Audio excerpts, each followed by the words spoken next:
Jussie Smollett is officially trying to get back in our good graces. He's returning to Fox on a reality show. I'm happy for you, Jesse. Yeah. Jussie. I always want to say that man. His name is Jesse. Is it Jussie? Jussie rhymes with bussy. Or it's Rhymes with bussy. pussy. Bussy, Jussie. It's pussy, juicy, juicy. Listen, I'm. Go ahead, get your coin. You know what I mean? Because he hasn't been working. Well, he has been working, but it's been a rough. Doing stuff here and there. I mean, for me, it's just interesting because reality TV, for someone considering where he was in his career at the height, seems like a downgrade. But maybe that's what's available to him. We will get into that. A former Superman, Dean Cain, is so broke. Talk about bottom of the barrel that he signed up to work for ICE. Now this feels like a publicity stunt, right? Just because to vie for some relevance, but yes, evidently he's now a MAGA. I guess he's been MAGA supporting for a minute. He's been MAGA for a minute. But look, I know we're in a recession. I know Hollywood is crumbling, but sir. This is Madam, sir. Beyond desperate. We're also going to be talking about these WNBA games. If you are headed to a game in the near future, please leave your sex toys at home. Girl, don't bring them to the games. Don't throw them on the court. This is disgusting. Don't bring them out of your house. I don't understand that. Yeah, it's gross on so many levels, and we definitely have to figure out a fix for it. Yeah, my big thing I want to talk about today is the conservatives were yelling about defunding the police a few years ago, but Trump is currently defunding America, and I think it's imperative that we just stay up on this. I know it's really easy to want to go, la la la la la, and not pay attention, but that's how we lose our democracy. So we're going to talk about some points and some specific things that he's defunding and his administration is defunding right now. He has turned our country into a party city, right past Halloween.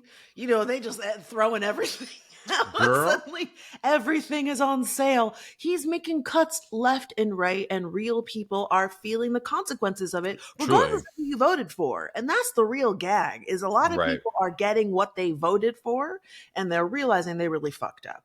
And some of us are like, we're going to suffer through it until y'all wake up, and hopefully the midterms are different. Listen, we're going to talk about all that and more this week on Let Me Fix It. Let me fix it. Ooh, wait. No. Listen.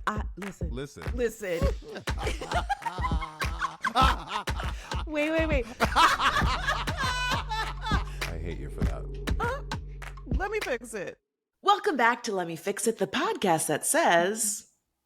Honey, Let Me Fix It will fix you right up. Okay? I'm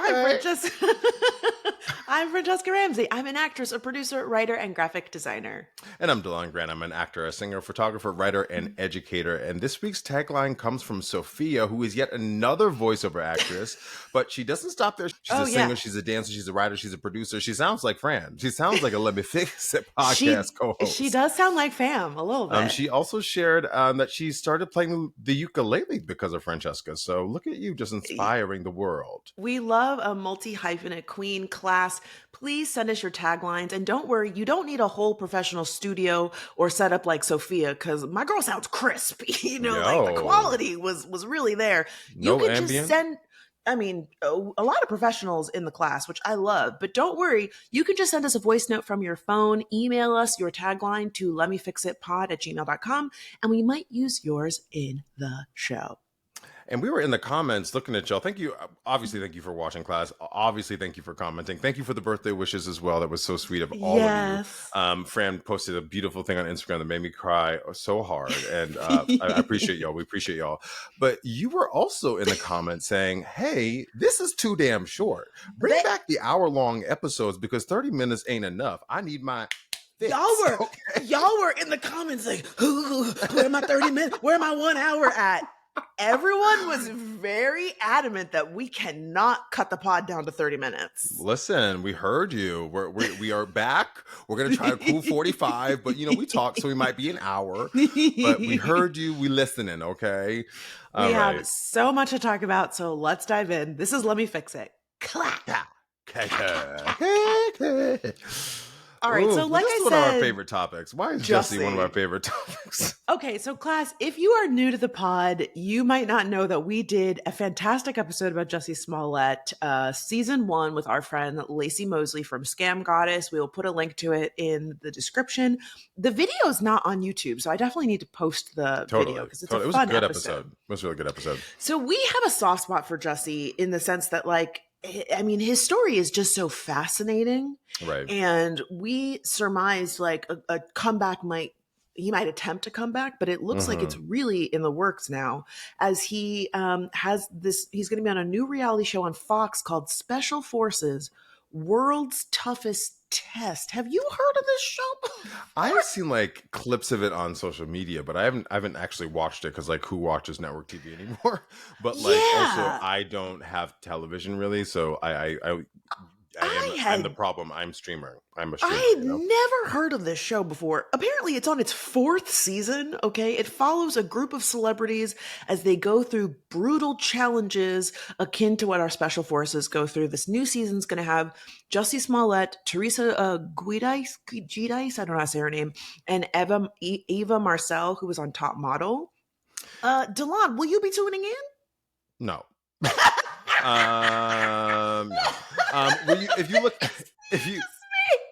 I have shit to do. But let me also say, like, when you look at the actual images or like you watch like the sizzle reel of the show, there's like some woman got punched out or something. She's bleeding from her nose. I'm like, that doesn't look enticing. That looks brutal. No. And I guess it's what, like you said, it's what our special forces go through. But also like, it's giving Survivor, it's giving that race show, whatever that fucking Amazing Race, you know. And also, to call it that race show sounds like a little woke, a little Freudian. Oh, stop it! Not today, not in this economy.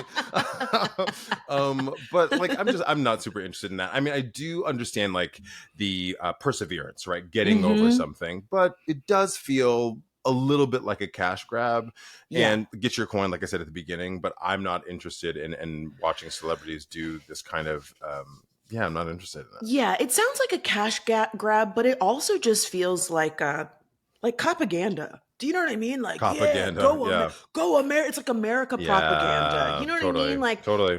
I get the allure of like watching celebs do challenges. Like, you know, I'm gonna say it. Bring back road rules. I would eat me up some road rules. Oh, listen, you were. I hesitate because you're like, no, I wasn't. You were a reality show girly, a Top Model. I watched Real World and Road Rules, so I was early years. So here's my caveat. I like a challenge show because I like something that requires a little talent, a little skill. I don't want to see people going out to lunch. Why am I watching? Well, right, these glammed up going out to lunch. Wait, now you don't like a Chopped, do you?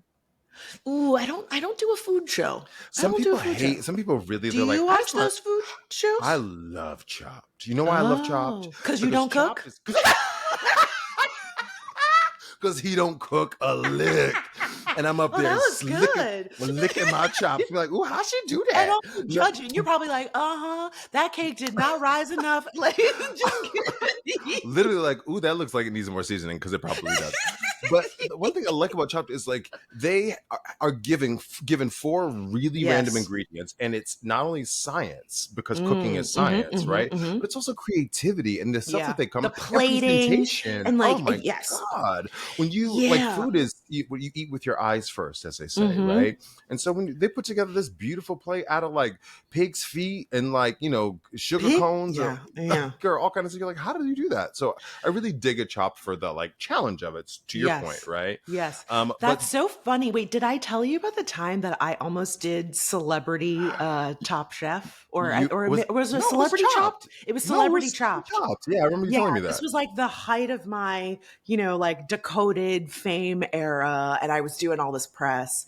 And I was totally down to do it until they sent me a list of like, here's what you have to know before you go on the show. And they were like, do you know how to debone the chicken? No.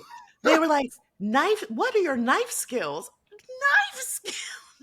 They were like, you must bring your own knives.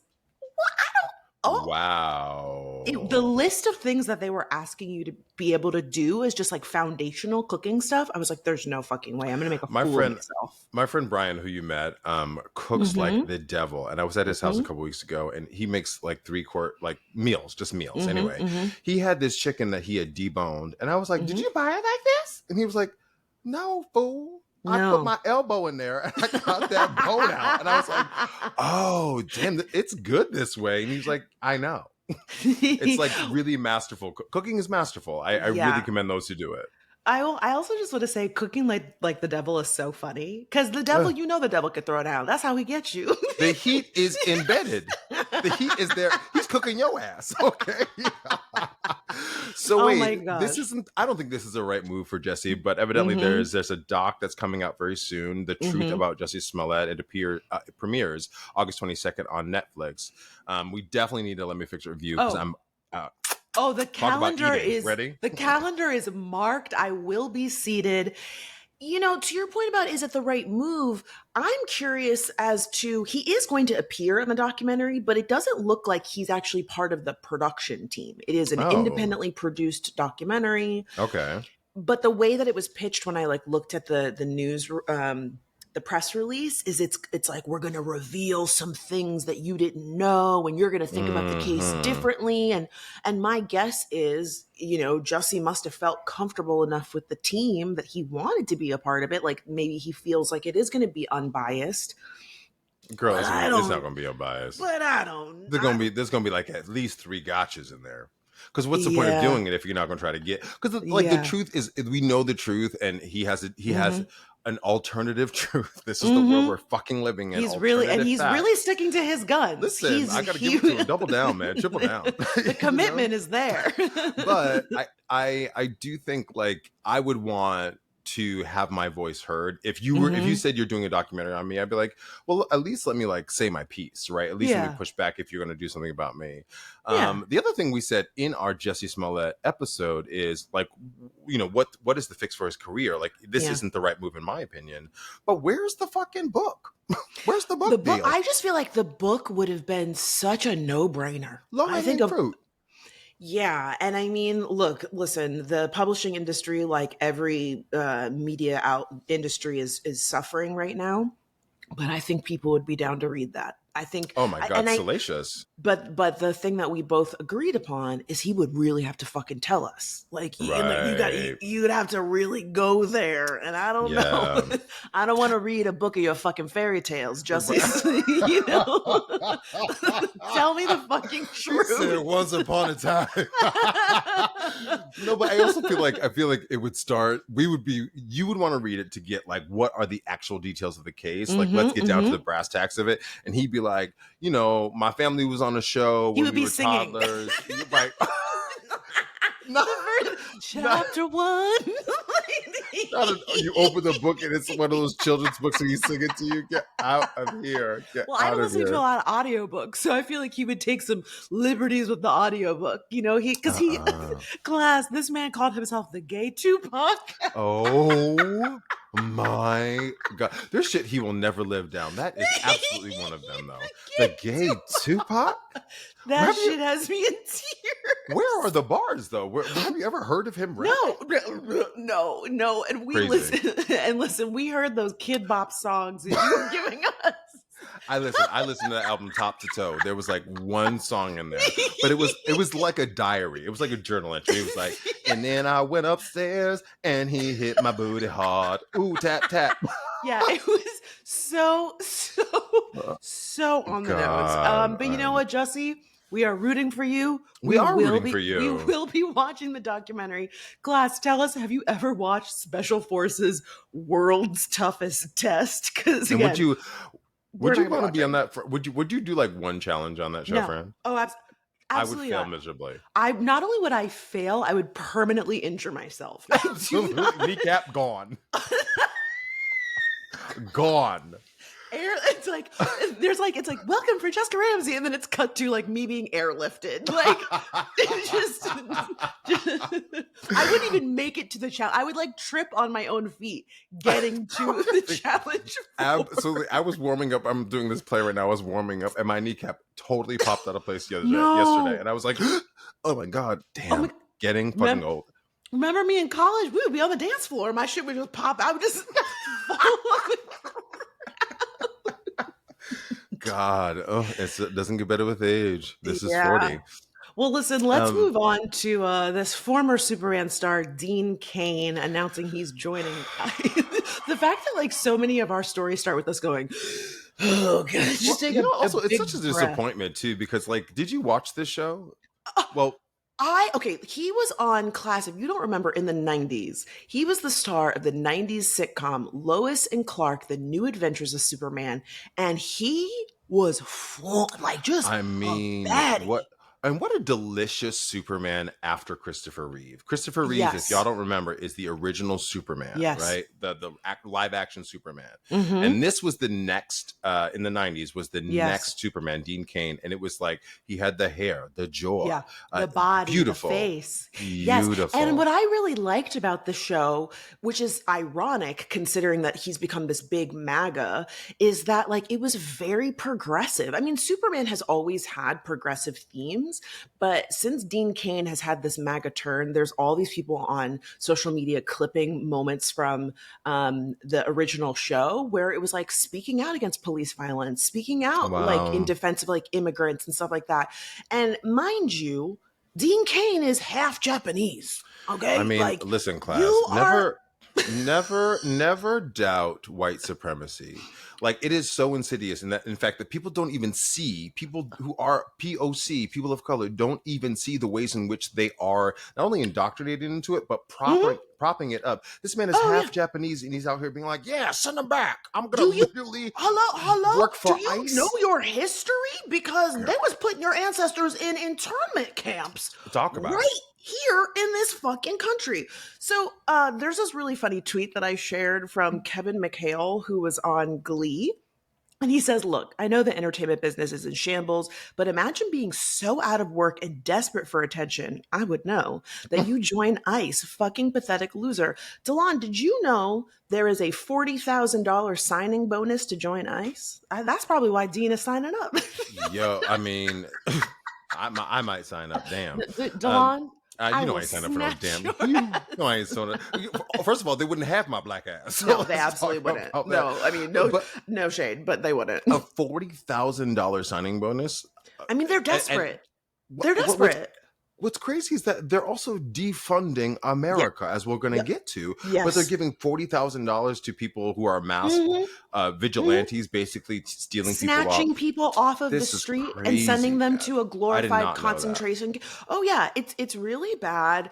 It is, and what's so crazy to me is, again, it just seems like the Trump administration is continuously showing how out of touch they are with reality. Right. Because who is signing up for ICE because of fucking Dean Cain? This man has not been relevant in 30 years. Nobody's fucking thinking about this man. You know what I will say, tethering Dean Cain this moment to Jussie, like when you are a celebrity, when you are like Dean was at the height of fame, right? So I'm sure he network television made millions of dollars, and then that money goes away because you spend it, right? And if if you can't sustain a career, to Kevin McHale's point, like what do you do with the film and TV industry doing what it's doing? So like I do understand. J-Lo's a great example. J-Lo going on these fucking tours. She got to make money somehow. They have to make money. But if you're a Dean Cain, to your point, and he's no longer relevant, what do you actually do? Our podcast. How do you pivot? ICE, I think, is to keep his name in people's mouths. I don't think maybe it's the $40,000 signing bonus, but like, I mean, he is unfortunately half of that's going to be taxes. Oh, yes. And I don't think it's all, when I looked into it, it's not a lump sum because they don't want you to sign up, get the bonus and dip. So they're kind of like doling it out to you over an amount of months or something like that. So again, you're right. You're going to have to pay taxes on it. But I think that Dean Cain is just, unfortunately, one in a long line of washed up actors that have become Trump supporters. Rob Schneider. is one. Sylvester Stallone, Mel Gibson. It's just people who are, again, desperate for the spotlight. Kevin Sorbo, who was in he was in that Hercules TV show. He's It's just like no one has been thinking about you, and he's not an actor, but I'll throw Kid Rock in that pile too. Like nobody's checking for y'all. And so you're like, I know what I'll do. I'll align myself with Trump. And it's just so pathetic. It's like, you can't get by on your talent. And so your proximity to power and white supremacy is the only way in the door. And thankfully everybody sees through it. But like, and I think I would also add that it's a cover for your mediocrity, right? Because let's talk about it. Like if you are at the height of fame and you've lost that, and there's like, you're not willing to go to therapy or do the self work that you need to do to figure out how to, fill up your cup, for lack of a better phrase, then you're going to look externally for things that can validate your experience and validate you and tell you how big of a man you are. And that's what Trump's brand is. That's why he's got all these young men to vote for him, and Joe Rogan and all these other fucking manosphere podcast people are gassing for him because they need that validation. They need that mirror held up because they can't do it for themselves, Listen, I can tell you just came from therapy because you said I'm gonna preach today. Listen, therapy, let's pin in that. Therapy class. I know some of y'all are in it. I know some of y'all want to find it. Therapy is one of the best things that's happened in my life. But that shit is hard. I said to my therapist today, I said, God damn, living is hard. Being alive is so fucking hard sometimes. It really is. And I don't want to go off on too much of a tangent, but did you see that Illinois is the first state to ban AI therapy?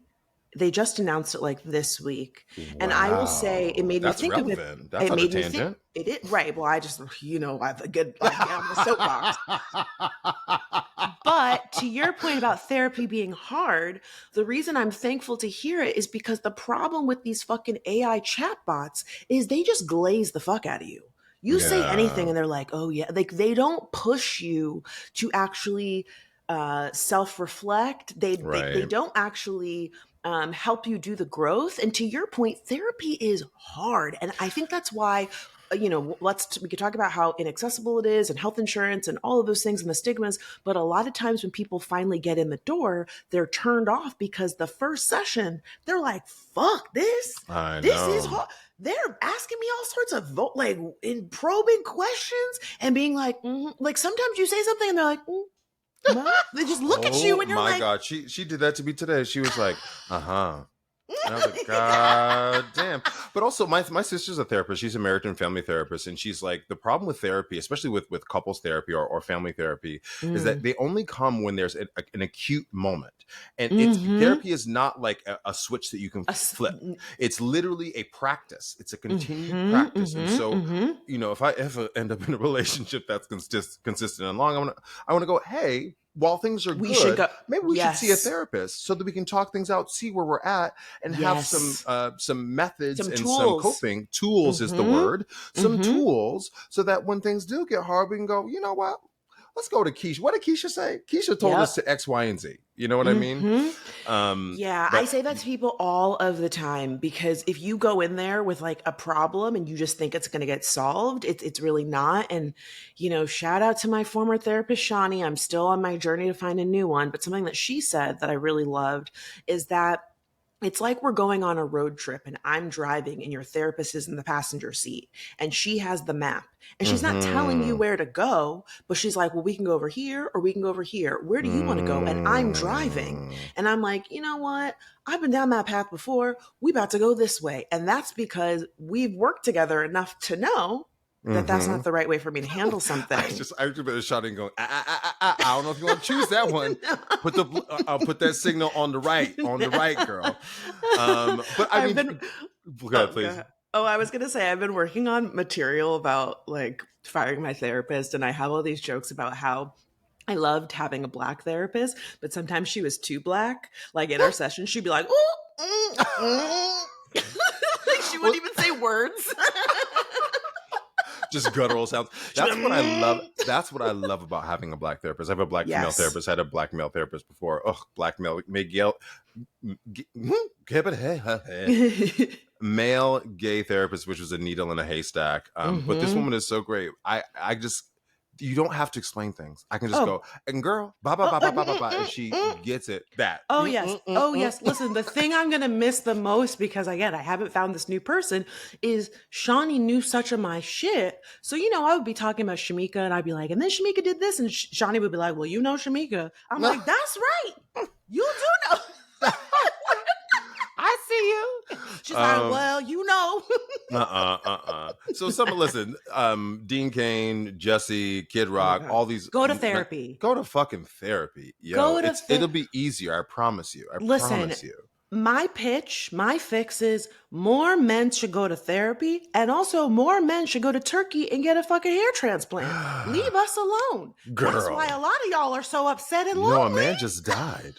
A man just died getting a hair transplant in Turkey. Oh, but was it the hair transplant that killed him, or did he have some other shit going on? Because I read that he wasn't cleared, and he shopped around until somebody. Was this the man in the UK? The UK guy? Yes. Mm-hmm. Yeah. I read that. I read that he had gone to somebody, and they were like, "Well, I don't know, like because if you've got pre-existing stuff, you're not supposed to go under anesthesia." And so he was like, "No, I need those hair plugs," and he went to somebody else, and he sure plug me up. There's so many men that are now coming out, friends of mine that are going like, "Oh yeah, I got plugs. Oh yeah, I did." I'm like, "Oh my God, I don't know." I love that. I think it was John Cena, who's a former wrestler, now actor. He came out and said, getting a hair transplant changed his life, saved his life, is what he said. Wow. Life saving. And I love that he said that, because again, a lot of straight men specifically don't want to talk about the fact that the beauty standards that they have created also affect them, and they want to look good and feel good about their appearance. Get your little coins together, start a GoFundMe, and get the hair transplant. You don't have to go to Turkey. Stay here. Right. All right, let's move on to this next one, because this was news to me. Evidently, people are throwing dildos on the court at WNBA games. This is crazy. This is disgusting. So as of August 7th, there have been reports of sex toys thrown in as many as 6 WNBA games over the last 2 weeks. An 18-year-old who hit a man on the sidelines was there with his 9-year-old daughter. What in the actual world? Then another suspect, a 23-year-old, told police this was supposed to be a joke, and this joke was supposed to go viral. I guess there are these crypto guys who are doing it, and they're saying it was an awareness campaign meant to combat toxicity in the crypto space. I mean, that just suck my dildo. Okay. I mean, that sounds like ChatGPT came up with that. Like, that is just a reach of all reaches. I mean, look, what has really been frustrating to me is that, yes, these arrests have been made, which is great. But the way that a lot of these news outlets have been talking about this have been really wishy-washy. They're like, is it a viral prank, or is this a target on the WNBA? And it's like, they're not throwing sex toys at men's sporting events. Right, it's directed at women. Right. It is very clearly, sexist and dare sexual I harassment. Say, sexual harassment. Absolutely. Oh, absolutely. And also, there's a lot of queer women in the WNBA. Okay. And so there's kind of like, to me, this undercurrent of a little homophobia, like, oh, you need a dick sort of thing. It's really disgusting. And I'm curious, De'lon, if you have a fix for this, because I feel like this should have been nipped in the bud day one. The fact that they've let it get to 6 times now, y'all aren't taking this seriously enough for me. I hear you. And I think, I don't know how this would happen, but my fix would be a fine, an enormous fine. Oh, y'all are crypto guys? Great. A $250,000 fine for anyone who does this kind of bullshit. Why? It's not only violent. A deterrent? Well, deterrent, yes, but like it's violence. It could hurt somebody. You've now exposed a 9-year-old child, which is not only sexual harassment, but that's like getting into child endangerment, pedophilic space. Like, that needs to be addressed. And I just think like the sexual harassment and the needs to be beefed up as well. So I'd say a $250,000 fine. If y'all got money like that. Yes. I mean, arrest them, fine them. Here's my pitch. Why don't they just have a fucking clear bag policy at these basketball games? You have You're to right. you have to go out of your way to get a clear bag to go to a concert. And if you don't have one, they will make you lock your shit up in a locker or put it in your car. I just went to my first Red Sox game over the summer, and I had to go all the way back to my house on my way there because I had a backpack, I realized. And I was like, oh shit, they won't let you in with a backpack. So I don't understand why they're not doing that. I mean, maybe this is like they're going to institute it now. But yeah, it's funny that like these arenas didn't have that before. Yeah, I mean, the clear bag thing has always been annoying because it's like you got to go find a clear bag that's like the right size and that's cute, whatever. But like once you buy one, you just keep it on hand. But it makes sense. Like, you know, there's been, unfortunately, I think it was, you know, Ariana Grande's concert where there was like a bombing at the concert. Bombing, yeah. And so I get it's a safety precaution. It's one that I can get behind. Look, I can't get on the fucking airplane with my, you know, face cream. So like, why is it that y'all can't open up some bags and start poking around? Again, a clear bag policy. We would see that green dildo coming from a mile away. You know what? I bet happens actually knowing dudes. They put the dildo down their pants, trying to feel like a big old man. But I think that's how we get around it. Like, are you going to really pat them down? Right. Yeah. Well, maybe we need signs. Maybe we need signs that say men that have dildos, you are gay. Just the homophobia would fuck them right up. They'd be like, oh, I'm gay. I'm throw the dildo away. It's so crazy. A part of this too is a group of crypto bros started a dildo coin. So obviously they're trolling. 12 years. Y'all are children. This is like...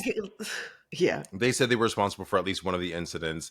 They were the ones who threw the green dildo on the court. They said it was to protest what they describe as, again, the toxic environment in the crypto world. What does women's basketball have to do with the toxic environment? Also, you are probably the reason the environment is fucking toxic in the first place. That part, which y'all need to be paying attention to, crypto world, is how they're kidnapping like crypto barons, I guess, for lack of a better phrase. They're trying to kidnap people's children. Have you seen these videos? No. In France, they are trying to kidnap crypto like barons' children because they're making so much money. I don't know. A billionaire? I don't know what you call it. Robber baron. To hold them for ransom. There was another crypto case where they held some guy in his flat or his brownstone in New York City on the Lower East Side. They tortured him trying to get his crypto password. Do you hear about this?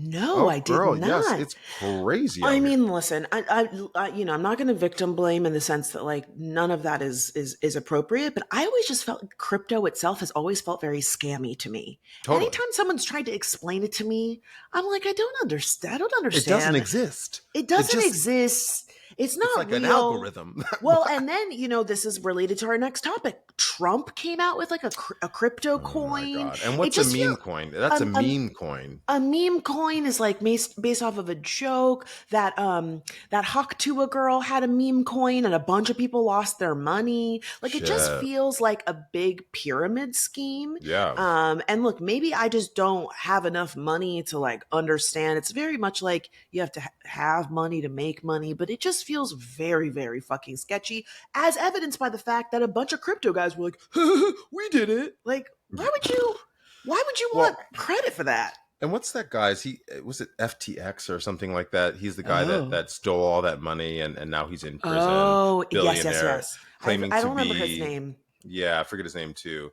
But you know, it's giving the woman who had that blood test, right? There are all these scams that are happening in the tech world, the tech space. Crypto feels part of that too. It feels like you're trying to take my money. Yeah, I mean, what little money I have. Well, to your point about what little money you have, those people always target rich people, which makes it a little harder to feel bad for them because you're like, you're already fucking rich. You're trying to get richer and you ignored the obvious red flags. Somebody told you, oh, this is super easy. All you have to do is give me $100,000. You'll have $1 million in a day. It's like, the math is not mathing. Girl. And then they're like, holy shit, I got fucked over. Like, yeah, like you tried to pull one over on somebody. Again, it's giving all of it Bernie just seems, Madoff. Exactly. Speaking of grifting, Mm-hmm. to your point about the Trump administration, so these executive orders that we've seen, we have to talk about this. I feel like I Yeah. am like spewing over because of all the shit that's coming out of the Yeah. administration. But these executive orders from the Trump administration and their fake department Doge, which is the so-called Department of Government Efficiency, Which is is based on a literally, meme. Doge is a meme. There's like a dog, like a weird dog that has like an accent, and the I dog's name is cannot, Doge. I And that's where that cannot. comes from. Fucking Elon Musk. I mean, he's truly like a 50-something-year-old man-child. Well, all of them are. All of them are. Mm-hmm. Where's the Mm-hmm. adult in the fucking room? These Hello. people are just are gutting the government. And I know that like some people are about small government and government waste and all that kind of stuff. But like I'm of the mind that government is meant to work for all of us, not for those of Mm-hmm. us who are at the top of it and make the most money. Mm-hmm. And I don't think it's bad to want $2 insulin for your grandmother who's on a fixed income. You know Well, what I that's, mean? yes, it's like small government, but like the things y'all are getting rid of is you're like, no free lunches for elementary school students. It's like, what? Like the people who are supposed to be pro-life, the people Right. who are supposed to be, pro-family, pro-child, save the children. Not only do you have a fucking, rapist in office who's then like hiring all of his like sex offender buddies, you are cutting federal programming like to PBS. Hello, Yo. like programming for children. Well, and I will say, like, PBS is kind of trolling them. Their new slogan is defunded, not defeated, which I'm like, hell yeah, Oh, PBS. I So love just to that. add context around this, the Trump administration cut the Corporation for Public Broadcasting, which is a donor of PBS. Now, evidently, PBS only gets 1% of their money from the Okay. Corporation for Public Broadcasting, but that also includes NPR, right? So they're trying to Yeah. defund NPR because NPR is a valued news source that is Mm-hmm. objective and holds them to account, and they don't like it. But back to PBS, like PBS, you're attacking PBS, which gave us Sesame Street, Reading Mm-hmm. Rainbow, Mr. Mm-hmm. Rogers' Neighborhood, historical documentaries. American Masters is something that I love, which is this documentary series talking about like Josephine Baker and Oh Louis yeah. Armstrong, and like just Yeah. unpacking their lives, and a Princess Grace, which is very interesting world history. And lest we forget the Downton Abbey. I love some Downton I Abbey. I actually You really attack liked. Downton Abbey? Yeah, but you know what? I think it's very emblematic of what are the priorities of this administration, and Sure. attacking news outlets is one of the critical steps of a descent into fascism. Yes. Use the fake news of it all. You Mhm. can't trust anybody. We're gonna Yep. freaking throw people in jail. I mean, he's been doing this since day one, where he's saying, "Oh, certain news outlets aren't going to be able to be allowed in the White House press briefing room." If he's fact checked, he starts like Yes. yelling at Oh people, my and God. Him and that press secretary of his, they just go crazy. They go crazy. oh yes, just start Well, flapping them thin little lips about how you're doing this and that. Just that old they call it the conservative makeup, the conservative face, or whatever that is, the made up, oh. overly made up face. To your point, you're so right. I think like the other thing is he said, "Oh, I can't run for a second term, or can I?" Mm, Right? I So, mean, if voting happens again, right? Like yeah. alluding to those things, which if we've learned anything from Trump in the last 10 to 15 years, he prods things like that Mhm. because He says he's it. He testing says the water. Oh, 1000%. I mean, he just Yeah. spent like $200 million on like redoing the ballroom at the White House. That's not something you do if you think you're fucking leaving the White House. You know what I $200 million. mean? Meanwhile, again, they eliminated a $2 copay cap for generic medications for Oh Medicare yeah. beneficiaries Mhm. and terminated the pilot program that helped Medicaid programs afford expensive but life-saving cell and Oh yeah. gene therapies. Okay. Well, I mean, look, all of these cuts to Medicaid and Medicare are going to hurt a lot of Trump supporters. And that's the Right. thing that is so eternally frustrating, is that these are people who will cheer these measures on until they realize, oh, wait a second, my SNAP benefits are fucked up. Now suddenly I can't get groceries. Wait a second, they're kicking my mama and my daddy out of the nursing home because their benefits pay for them to be in the nursing home. Oh shit, my local hospital is closing because they're not making no money anymore, you know? Well, and the American dream is lost too. If you are a low income person, the Pell Grants are no longer available, right? Mm-hmm. I'm scared because they're trying to change the repayment programs, right? They're income based repayment things that are shifting and changing. And I mean, and I think this also is part of white supremacy, right? The reason people are Yes. voting for him, the reason people are doubling down on Trump has to do with proximity to whiteness and Yes. capitalism, right? Which I think it's all kind of mixed up in there. But I want us to stay vigilant because like a lot of this stuff is not only affecting us, but it's affecting the world. And to, capitalism, to supremacy, fuck white, to supremacy standards, America is no longer going to be the best country in the world. We're not going to be the leader of the free world for much longer when the rest of the countries start to, that are top countries, France, Germany, all the European countries, Australia, start making alliances together and go, fuck America, because y'all are a mess right now and we can't can you blame on them? you. Can you blame them? No. Look, I think you have put a note in here, how do we fix this? I mean, it does sound very Pollyanna, but class, the midterm elections are right around the corner. Yeah. Make sure that you are registered to vote. Put the dates on your calendar, talk to your friends and family, talk to your coworkers, and make sure that people know what's on the line and who is running where you live. Pick whatever the issue is that's most important to you, whether it be healthcare or student loans or abortion access or whatever it is, and make sure you know what the provisions are on the ballot, because they're fucking sneaky. The way they word stuff. The legalese. The legalese is always so intentionally confusing. They're like, if you don't, but you do, but you don't, but you don't, but you I do, know. don't. And you're like, wait, what is yes and what is no? You're like, what am I voting? What am I voting on? So do all your homework ahead of time. We've got the time because the only way we're going to get through this is to fucking get through it. Well, and continue to talk about it, because not only like the doing is so important, voting, yes, and give money to your local PBS station if you have it to give, give to local politicians or whatever organizations you see fit that you are passionate about, but also like there's part of like having a conversation that is cathartic. Like I know that it's a little silo and like you're talking to people, you're being mirrored, people with the same kind of ideology or morals, which is crazy to me to even say, but like it helps to talk it out and be like, girl, you see me, I see you, how are we gonna get through this? Let's hold hands. You want to drink? Let's go. You know what I mean? So like finding camaraderie and conversation as well I think is important too. I mean, look, and that's what this show has been for us, and that's what we get messages about this all the time from the class saying that they love listening to us because they can snap and clap and yes along as they watch and listen. So we are thankful for this space and we're thankful for y'all, class. All right, so let's jump into this listener letter. It comes from Elise. She says, as elder millennials, whether or not we were fans of Ashlee Simpson, we are all aware of the cultural event that was her SNL lip sync debacle. It's truly the stuff of nightmares. She's on stage, the creeping horror, your breath catching as the first note of the wrong track begins to play. I have always wondered how she could have saved herself in that moment. With the benefit of hindsight and her country jig notwithstanding, how would y'all have fixed it? I love a vintage fix it moment.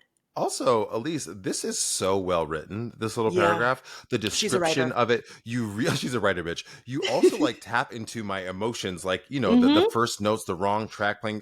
You took me back to the moment. So well done. The world building. De'lon, do you remember this moment? Oh my God, I can't forget it. I will never forget it. Was everywhere. It was it ruined her career. It really ruined her career. It really did. And I have two minds about it because yes, it ruined her career, but did she deserve a career to begin with? You know what I mean? Like she was never a great singer. She was very much riding the coattails of her sister. She had all these vocal issues, which is why she was using a backing track in the first place. Right. And to, Elise's question, she very clearly was not prepared. I think if she had had maybe a little bit more training as a professional, she would have been, stop, command the moment, right? Because again, the backing track of it all, a lot of artists use backing tracks. That's not anything new. And especially at SNL, I've never been to the studio, but the acoustics are not great there. And so a lot of times when you see musical performances at SNL, if people don't sound good, like people kind of give you a pass a little bit because that space is notoriously difficult. But like if she had freaking just been like, oh, I'm sorry guys, this is what happens when you do live TV, like just Totally. fucking just own it versus like and then blame the band. I mean, she blamed them for it. Yeah, and I mean, she should have blamed the sound guy. Is what she should have blamed. Right. Like that's who he should have been fired. They should have been fired. Yeah, I think that's the only move. Like is to go. I'm so sorry. I have to. Let's stop the track. Sorry if that hurt your ears. Yeah. No, you're fine. But because I don't know what else you could have done. Jigging, and from what I remember, she jigged and then they cut. Right? Didn't they? They cut the whole thing and they went to commercial. Yeah. That was the only move. But she was also young. She was also a child. Yeah, she was like 16.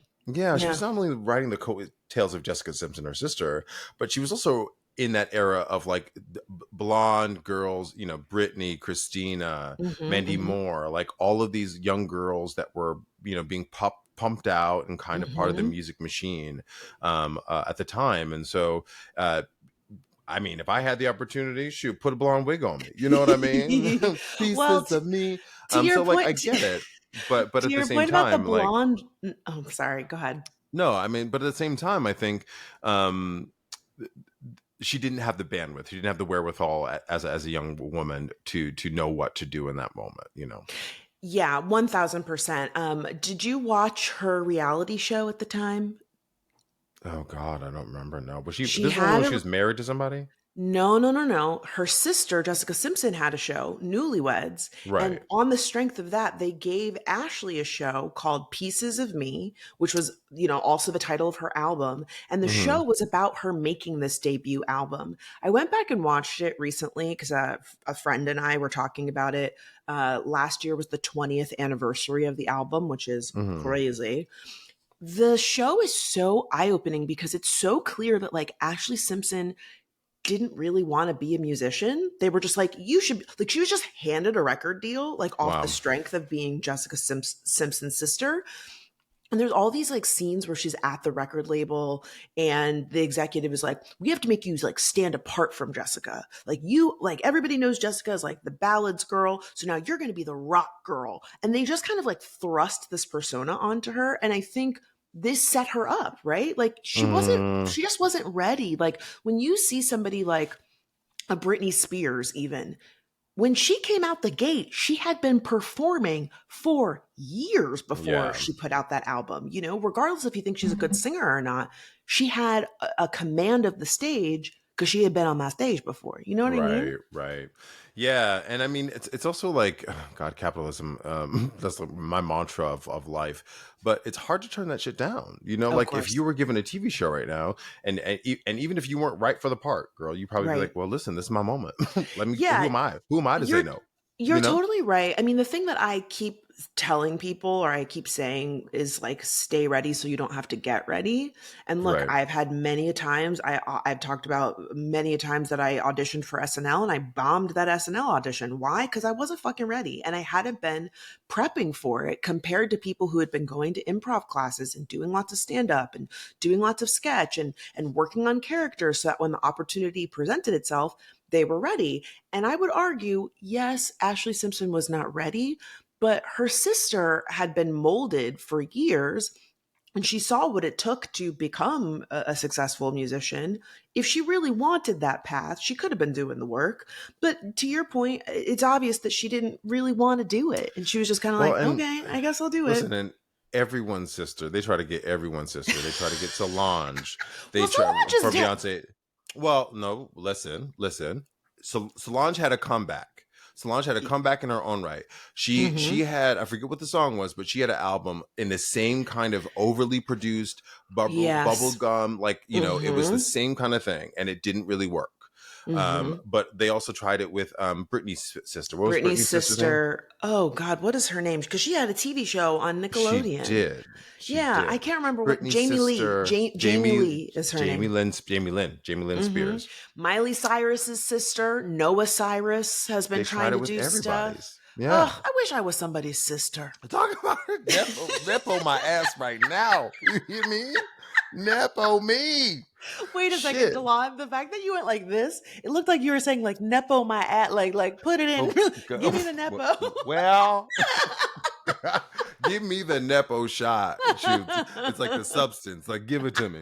Oh, well, now it's time for everyone's favorite segment, the Glow Up, where we give props to those who've turned themselves around without our help. De'lon, is it okay if I go first? Absolutely. Okay, my glow up goes to Frida Perez. She is the co-creator and exec producer of The Studio. Have you watched the show on Apple, De'lon? I have not. It is so good. I resisted. I kind of was like, class, if you're not familiar with it, it is a satirical look at what it means to work in the film and TV business. Seth Rogen is the star. He's the co-creator. Frida Perez was his assistant.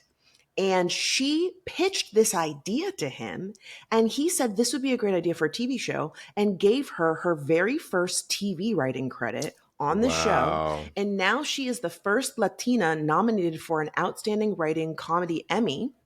29 years old. Wow. This is springboarding her career. And I honestly, like, I'm going to say this is a glow up, a twofer. This has really made me see Seth Rogen differently. He's talked about this in a lot of interviews where people have said to him, well, you know, Hollywood is notorious for stealing people's ideas. And he was like, oh yeah, I've had ideas stolen before. And so when she told me about this, I was like, this actually is a really good idea. Let's freaking do it. Why not give her credit? And so often in my experience, I've had people say, oh, we really like you, but you don't have enough experience. You don't have enough credit. So we're going to go with somebody more experienced. This girl had never produced or written for a television show. And now she's a co-creator and executive on one of the biggest nominated shows of 2025. And it's a great fucking show. Good for her, and also good for Seth. You know, like I hear you on like as Seth has grown up, and you know we've grown up with him. I've been like, I see him in a different light. He's expanded. Like I forget what animated show that he produced that I really dug. It was like an anime show. I can't remember. Oh, anyway, he had a show called Sausage Party, which I never watched. There's another one. It's like I don't know, some kind of like heroes movie. I think it was called something of the gods, like about the Greek or Nordic gods or something that I really enjoy. No, I'm not familiar with it. But also, like, not for nothing, I really do appreciate like his stance that he took with who's the guy, the sexual with James Franco. With James Franco. The James Franco news came out. He said, "Not on my watch. I'm done with him." And we're so, not friends like, anymore. His morals are clear, and he does create good work. And I love that he's like putting her on and not only like taking her work and elevating it, but also saying like, "Hey, like, step forward, paying it forward, right? Reaching down and pulling people up. That's what it's about, man. Yeah, especially listen, if you have it and you can." Yes, 1000%. Like that's what you're supposed to do, is open the door for other people. I will also add on like the Seth Rogen love brigade. He's been very vocally pro-Palestine. He's talked about like how he was raised to be a Zionist and how he's like deconstructed. Again, he's really just impressed me recently. I'm like, I really had no feelings about this man. And now I'm like, okay, that's right, Seth Rogen. Like it's pleasant. It's a pleasant surprise, and it's a really great reminder that like people can grow and change, and that you know, they can use their privilege for good. So shout out to Frida Perez. I will be rooting for her at this year's Emmys. And listen, I be rotating my streaming because sometimes I'm watching it, sometimes I'm not. I don't have Apple at the moment, but you know, I might just get it because you know I'm on Apple TV, guys. Just so you know, come from away if you want to watch it and help me out with my residuals. Okay. But what's your glow up? My glow up goes to, I have like two kind of small ones. One is, and you probably have a lot more to say this than I do about this than I do. It goes to makeup, and let me tell you why. Because I'm a big Drag Race fan. I haven't watched the last few seasons because RuPaul, calm down. They're just coming out too quickly, girl. We get it. You're making a coin, but damn, like I can't keep up with how many fucking seasons there's like there are. 8 different all stars and best one stuff. ends, and then the next one comes out. Like I need a breather, girl. There are too many, right? But my friend was telling me like, oh, I just went to this wedding and I want to show you the pictures of, texting me, I want to show you pictures of the bride. And he sent me pictures of the bride, and I was like, yo, she's in drag makeup. Like she's in like so much makeup. She's like, but it's banging. She looks beautiful. It's like, no, she looks beautiful. But what's shocking to me is that like it is a cake on her face. And I think at YouTube, this is part of the YouTube tutorial, the social media tutorial of it all. I know that there are a lot of influencers that do makeup, but I also think it's like drag influence. Oh, it's drag. And now I'm like, there are, you know, cisgendered women, but also like all women, all female identifying people who be putting on a beat. I mean, listen, you have a very sensible beat on right now. Listen, I was about to segue into it. Listen, I agree with you. The makeup techniques that have been perfected a lot of them are coming from the trans girls, from the drag queens. Remember, everyone was doing those thick brows for a minute. It was like a really blocked out brow. Even the contouring of it all, like those were things that we got from the girls, from the dolls. I mean, totally from the dolls. Like the nose and like the little shine on the tip is like, oh my God. I mean, listen, it's brilliant because it's adding perspective. I mean, listen, here's the thing. I just am really oily on my nose. No. I mean, in general. In general. But also, I will say the gays are now also putting on makeup, and there are makeup lines specifically for men, which I also think is very interesting. So makeup is like really becoming way more ubiquitous than I thought previously. Okay. I just think I thought she was going to catch me. I knew she was going to catch my ass. Yes, like you love the word ubiquitous. Look, I'm all for Can you say ubiquitous? Ubiquitous. I'm all for people doing whatever makes them feel comfortable. I was going to say, I just got this new lip gloss that's called like faux filler, and it like makes your lips look a little plumper. Do you feel like they're plumper?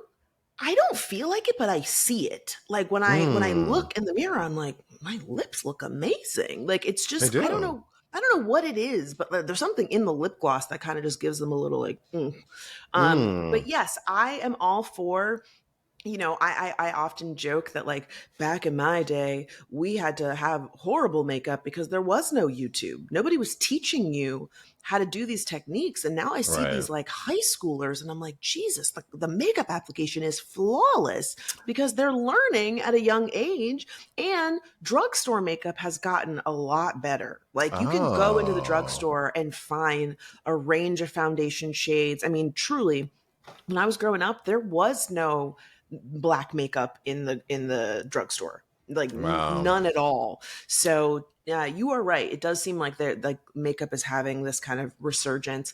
I also would say this might be a recession indicator. We all trying to feel good about ourselves in any way possible. That part. Well, I'm doing this show, like I said earlier, and two of the women came out of the dressing room. And I was like, God damn, you better have a beat, just like beautiful makeup, beautiful women, but like beautiful makeup. I was just very, very impressed. So that's one. And then I just, again, back to like the therapy moment of it all. I just want to like give it up to anybody, class included, you, Fran, because I really think rallying is amazing. And what I mean by that is like, again, I had a hard therapy day. Yeah. You have a hard day, but you still got shit to do. You know what I mean? You have a meeting to go to. You have to record a podcast. You have to take care of your kids. You got to go back to that job. You have shit to do, and you rally despite. And so I'm just giving it up to the idea of rallying, because sometimes like, it takes the life of you to put on that smile and go back to it, but you have to do it. And that's adulting. So that's also my glow up, because like, that's a stay up. That's a stay up, because life be lifing and you still got to keep going, Yeah, that's so real. I think everybody, I mean, look, we are a good chunk of the way through 2025, and the hits just keep coming. And I do think that many people have said this before me, but it's by design that our current administration is trying to overwhelm us. Yes. Every single day, there's just like some ridiculous news story that comes out from this current administration. We've got like, different natural disasters happening every single day. I mean, it's just, we're losing like beloved celebrities left and right. And then like you're saying, you still got to go to work. You still got to go to work. You still got to get those kids to school. There's just so much. And every single day we have to get up and put one foot in front of the other. And it's not easy, but, kind of like what you were talking about before, what I love about doing this podcast is that we create a space where we get to laugh, where we get to vent, where we get to share, where we get feedback from the audience. And I feel like that is so important because that's the way we're going to fucking get through this shit. Yes, girl. Yes, girl. And class, we love you. We know we want to hear from you. Whose Nepo cousin do you want to be? Okay. Whose Nepo baby do you want to be? Because I would have chosen Michael Jackson because evidently they have a lovely yearly salary. Listen, that estate is banging. So absolutely. I'm going to start telling people that I'm Angela Bassett's niece. I feel like that. You know what I mean? Will believe that. They'd be like, show me them arms. Yeah. Show me them arms. I mean, a little bit. You know what I would do? I would only say it to white people because they can't question it. I mean, black people would know. They would know. White people would be like, oh, yes, I see it. Oh my God. Wow. Totally. Or class, maybe you'd like to suggest a news story, a TV show, celeb brand that we should fix in a future episode. Tell us, let us know on Instagram @FixItPod or email us lemmefixitpod@gmail.com. And don't forget, you can send us a voice note with the tagline for the show. We might use it in an episode. And of course, you already know that we are right here on YouTube, but do not forget to hit that notification bell so that you know when we have new episodes right here every Wednesday. I'm Francesca. I'm De'lon, and this was Lemme Fix It, which was an hour and a minute long, friends. Oh, okay. Ask and you shall receive.